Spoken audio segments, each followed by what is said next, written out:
अस्सलाम वालेकुम।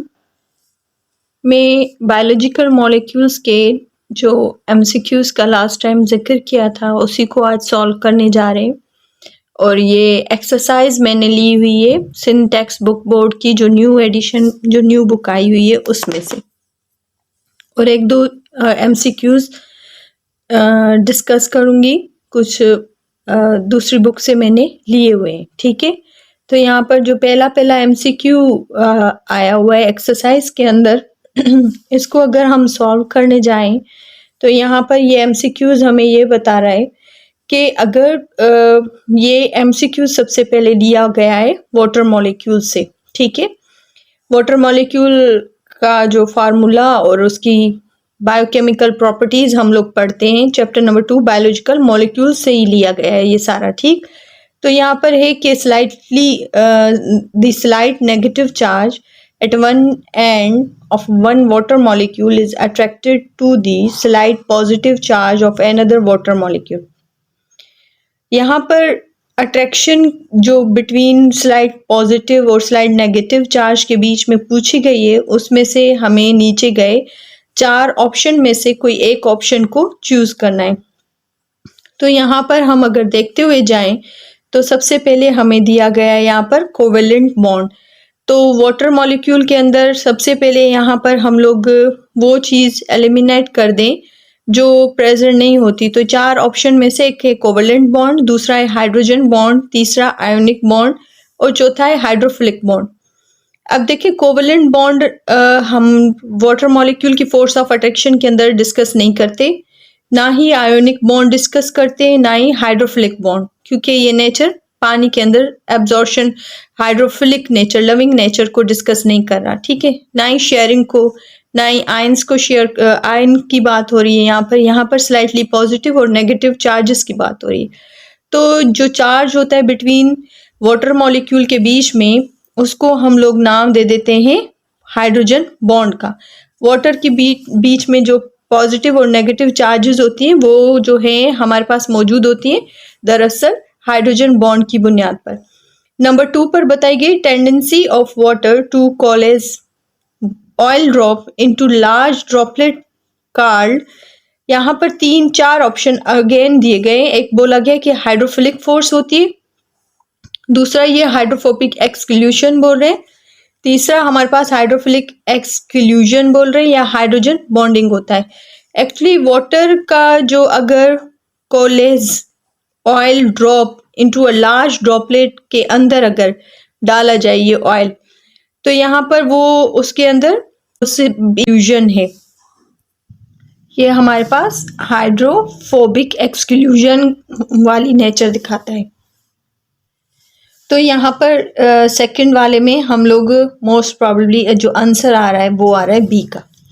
थर्ड जो है the covalent bond between 2 monosaccharide is called. तो ये पहले भी हम लोगों ने पिछले लेक्चर्स के अंदर डिस्कस किया हुआ है कि अगर 2 मोनोसेक्राइड के बीच में कोई बॉन्ड बनता है तो वो कोवेलेंट बॉन्ड कहलाता है ग्लाइकोसाइडिक बॉन्ड।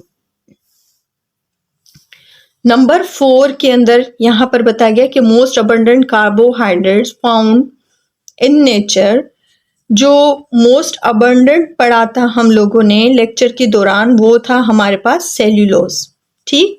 नंबर 5 के अंदर यहाँ पर है कि मोस्ट इंपॉर्टेंट ऑर्गेनिक कंपाउंड है of the cell which carry out virtually all of the cells activities.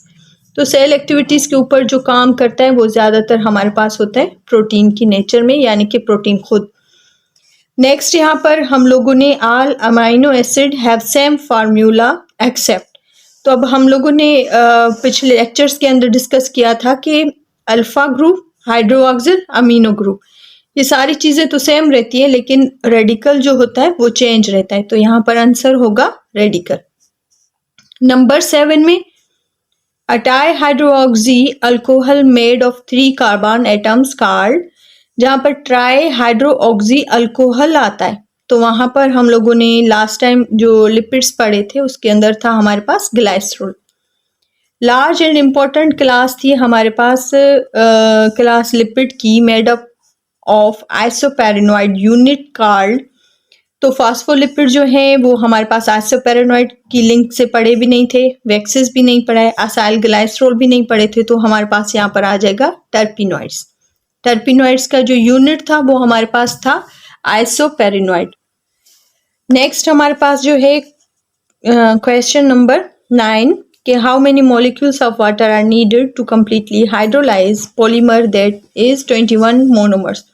अब देखिए यहाँ पर 21 मोनोमर्स लॉन्ग चेन की बात हो रही है, तो हाइड्रोलाइज जो कम्प्लीटली पॉलीमर को करने के लिए वाटर मॉलिक्यूल की नीड होगी वो तकरीबन हमें होती है 20 की, क्योंकि 21 मोनोमर्स की लॉन्ग चेन है और नीड वाटर मॉलिक्यूल वहां से निकलेंगे 21, क्योंकि एक वाटर मॉलिक्यूल रिमूव होता है बिटवीन 2 मोनोमर्स के बीच में से।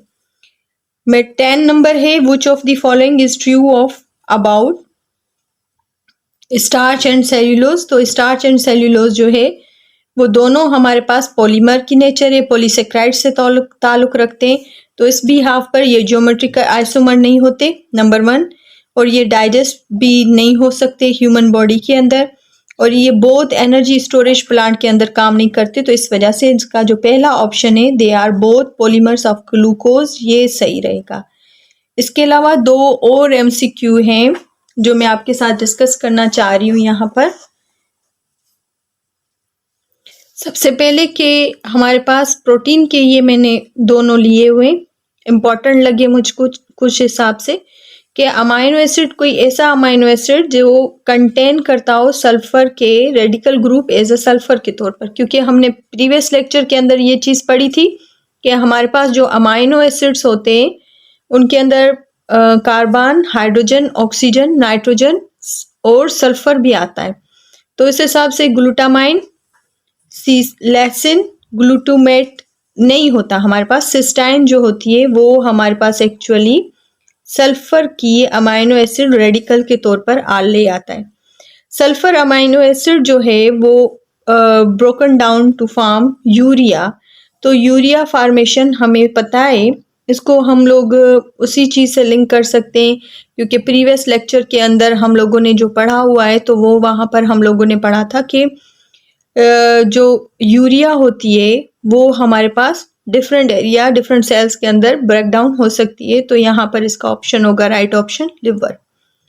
तो ये थे कुछ 10-12 एमसीक्यूज बायोलॉजिकल मॉलिक्यूल में से। एक तो हम लोगों ने बुक की एक्सरसाइज को ही सॉल्व किया और ये 2 इम्पॉर्टेंट एमसीक्यूज थे। यहाँ पर इसी लेक्चर को ख़त्म करते हैं, मिलते हैं इंशाल्लाह नेक्स्ट क्लास के अंदर, नेक्स्ट लेक्चर के अंदर। Thank you.